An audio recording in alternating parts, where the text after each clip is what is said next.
অনেকটা মনে আশা নিয়ে এই কেকটা রেডি করতে বসে পড়েছিলাম, কিন্তু ওই যে কথায় বলে না, একটা ভালো কাজ করতে গেলে অনেক বিপদ আসে। আমার ক্ষেত্রেও তাই হয়েছিল। আমি এই কেকটা বানাবো বলে মনে মনে অনেক দিন ধরেই প্ল্যান করেছিলাম। এই কেকের ডেকোরেশন পুরো স্টেপ বাই স্টেপ আমি তোমাদের সাথে শেয়ার করব, তাই পুরো ভিডিওটা দেখার অনুরোধ রইল। আমি যখনই কেক বানাই তখন একটা অর্ডার থাকলে পরে তার সাথে আরও দুটো তিনটে বানিয়ে রাখি, কারণ আর্জেন্ট অর্ডার অনেক সময় চলে আসে, তখন আর কোন দিকে যাব সেইটা ভেবে উঠতে পারি না। আমি এখানে 1 কাপ ভ্যানিলা প্রিমিক্স ইউজ করছি। যখন আমার ভ্যানিলা ফ্লেভারের কোনো কেক বানাতে হয় বা বাটারস্কচ ম্যাঙ্গো, আমার এই একটা প্রিমিক্স দিয়েই হয়ে যায়। আর যখন চকলেটি ফ্লেভারের কোনো কেক বানাতে হয় তখন এর মধ্যে জাস্ট আমি কোকো পাউডার অ্যাড করে দিই, হয়ে যায়। আমার আলাদা করে চকলেট প্রিমিক্স কেনার দরকার পড়ে না। আমি এখানে দুটো বেন্তো কেক রেডি করব, তো তার জন্য আমি এখানে 1 কাপ প্রিমিক্স নিয়েছি আর 2 চামচ কোকো পাউডার অ্যাড করে নিয়েছি। চলো এবার তোমাদেরকে মাপটাও দেখিয়ে দিই যে বেন্তো কেকের জন্য কতটা প্রিমিক্স নেওয়া দরকার। হ্যাঁ, তবে একটা জিনিস কি, এক একটা কেকের ডেকোরেশন এক এক রকম হয়। আমি যখন এই ভিডিওটা রিলসের মাধ্যমে শেয়ার করেছি তোমাদের সাথে, অনেকেই কিন্তু আমাকে জিজ্ঞাসা করেছো, যেমন ইনস্টাগ্রামে প্লাস ফেসবুকে, যে আমি যে বেন্তো কেক মোল্ডগুলো ইউজ করছি সেইটা সাইজ কত। তো আমি কিন্তু দোকানে গিয়ে 0 সাইজ মোল্ড বলেছিলাম, আমাকে এই বেন্তো কেক মোল্ডগুলো দিয়েছিল। তোমরাও বেকারি কোনো শপে গিয়ে বলবে বেন্তো কেকের যে মোল্ড পাওয়া যায় সেই মোল্ডটা দিতে, বা গিয়ে বলবে 0 সাইজ মোল্ড দিতে। দুটোর মাপ একটু এদিক ওদিক হয়ে গেছে, একটার মধ্যে একটু বেশি, একটার মধ্যে একটু কম হয়েছে। তারপরে দেখলাম একটুখানি প্রিমিক্স এখানে এক্সট্রা রয়েছে, আর সেইখানে আমি আমার জন্য একটু কেক রেডি করার জন্য বসিয়ে দিলাম।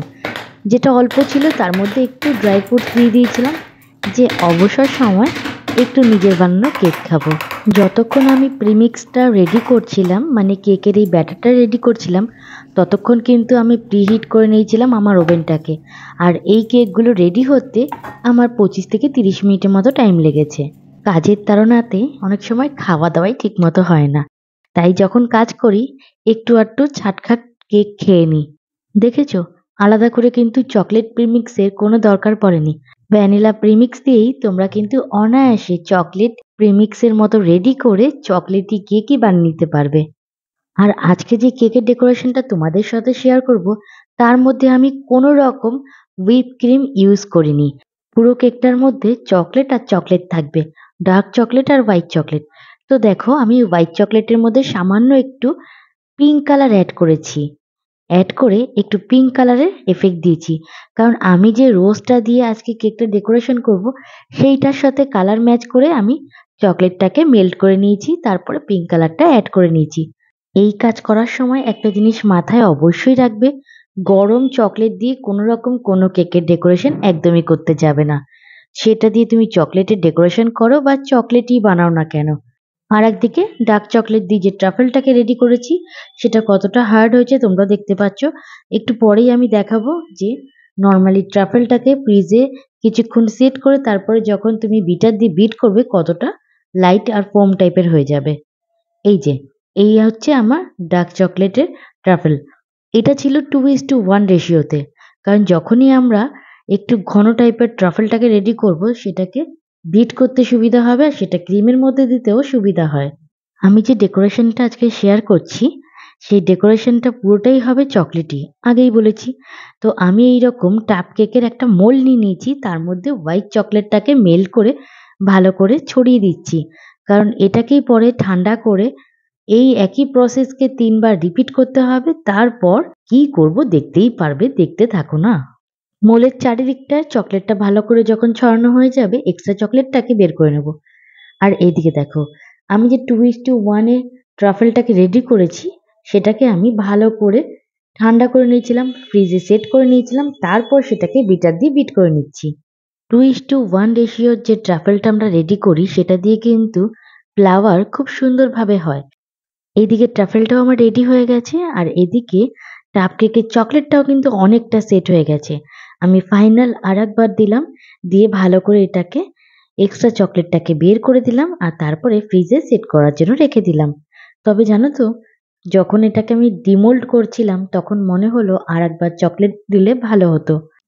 ভিডিওর প্রথমেই বলেছিলাম যে দুর্ঘটনাটা ঘটে গেছে, এই মোল্ডটার থেকে যখনই আমি চকলেটটাকে বের করতে গেছিলাম তখনই কিন্তু এই দুর্ঘটনাটা ঘটেছে। অনেকটা ভয় কাজ করছিল এটাকে যখন আমি মোল থেকে বের করছিলাম, মানে কাপকেক মোল থেকে চকলেটটাকে বের করছিলাম। আর এই ভয়টাই আমার সেইটা সত্যি হয়ে গেল। ফট করে এখানটা ভেঙে গেল। আর আমার এতটাই খারাপ লাগছিল যে আমি এতটা কষ্ট করে করার পরে এটা ভেঙে গেল। কিছুক্ষণ একটু চুপ হয়ে গেছিলাম, তারপর ভাবলাম টেনশন করে একদমই লাভ নেই। যেই অংশটা ভেঙে গেছে ঠান্ডা মাথায় চকলেট দিয়ে সেখানে সেট করে দিলাম। তারপরে দেখলাম আমি এই কাপকেককে যখনই হাতে নিচ্ছি একটা জায়গায় আস্তে আস্তে ছোট ছোট করে ক্র্যাক হয়ে মানে ভেঙে যাওয়া শুরু করলো। কোনো উপায় না পেয়ে পুরো কাপকেকের মধ্যেই আমি চকলেট লাগানো শুরু করলাম। মানে যেদিকেই ধরছি সেদিকেই দেখছি ভেঙে যাচ্ছে। যেদিকেই চাপ লাগছে সেদিকেই ভেঙে যাচ্ছে। তো আমি চকলেট নিয়ে হাতে করেই পুরো টাবটার মধ্যেই মানে এই যে চকলেটটা রেডি হয়েছে তার মধ্যে লাগিয়ে দিচ্ছি। একটু এফেক্টটা এবড়ো-খেবড়ো লাগছে কিন্তু সেটা দেখলাম পরে খারাপ লাগছিল না। কারণ যেটা বানাতে যাচ্ছিলাম সেটা যদি প্রপারলি নাই করতে পারি তাহলে তো আরো মনটা ভেঙে যেত। তো এইরকমভাবে পুরো টাবটার মধ্যেই আমি চকলেটের যে লিকুইডটা আমার কাছে এক্সট্রা ছিল সেটাকে লাগিয়ে দিলাম। তারপরে দেখলাম না, ঠান্ডা হওয়ার পরে সে ক্র্যাক আর হচ্ছে না। কতটা সতর্কতা নিয়ে আমাদের এই কাজগুলো করতে হয়, আমার মতো যারা হোম বেকারস আছে তারাই জানে। ওটাকে তো সেট করার জন্য ফ্রিজে রেখে দিলাম। আর এদিকে আরেকটা কাজও এগিয়ে রাখলাম। সেটা হচ্ছে যেই গোলাপ ফুলগুলো আমি কেকের মধ্যে সেট করব, যদি অরিজিনাল কোনো ফ্লাওয়ার আমি কেকের মধ্যে সেট করি, আমি কিন্তু সবসময় সেটাকে ভালো করে ধুয়ে, পুছে তারপরে যে ডার্টটা থাকে তার মধ্যে ক্লিন র‍্যাপ করেই আমি কেকের মধ্যে ইনসাইড করি। এই কেকটার জন্য ২ টো গোলাপ আমার দরকার ছিল। আর ২ টো গোলাপকে আমি ক্লিন র‍্যাপ করে এখানটায় রেডি করে রেখে দিলাম। তবে আর্টিফিশিয়াল কোনো ফ্লাওয়ার যদি আমি আমার কেকের মধ্যে ইউজ করি, সেই ক্ষেত্রে এটা দরকার পড়ে না। কারণ ফুলের মধ্যে এমন অনেক জিনিস থাকে যেটা অনেক মানুষের ক্ষেত্রে অ্যালার্জির কারণ হতে পারে। এই ছোট্ট, ছোট্ট কারণগুলো কিন্তু অনেক বড় আকার ধারণ করতে পারে। তাই এই জিনিসগুলোকে অবশ্যই মাথায় রাখতে হবে। আচ্ছা, এদিকে কিন্তু টাপ কেকের মধ্যে ডেকোরেশন শুরু হয়ে গেছে। আমি এখানে কেক দিলাম, তারপরে চকলেট ট্রাফেল দিলাম, তারপরে যেই চকলেট ট্রাফেলটাকে আমি এখানটায় বিট করে রেখেছিলাম সেটাকে দিলাম। তোমাদেরকে তো আগেই বলেছি আমি এই কেকটার মধ্যে কোনো রকম ক্রিম ইউজ করব না। আর একটা কথা কি জানো তো? এই কেকটা ছিল আমাদের অ্যানিভার্সারি কেক। তো আমি এখানটায় আমার মনের মতো করেই বানিয়েছি। ক্রিম দিলে দেওয়া যেত। কিন্তু আমার মনে হলো যেহেতু স্পেশাল দিন, একটু স্পেশাল করেই কেকটা বানানো যাক। ওপর থেকে একটু কেকের ডাস্ট দিয়ে দিলাম যেটা দেখতে অনেকটা শুকনো মাটির মতো লাগবে। এই কাজটা কমপ্লিট করার পরে এখন শুধুমাত্র ফুলগুলোকে এর মধ্যে সেট করার পালা চলে এসেছে। তো আমি এখানে ২ টো ফুলকেই এখানে সেট করে দিলাম। আর পাতাগুলোকেও এর মধ্যে সেট করে দিয়েছিলাম।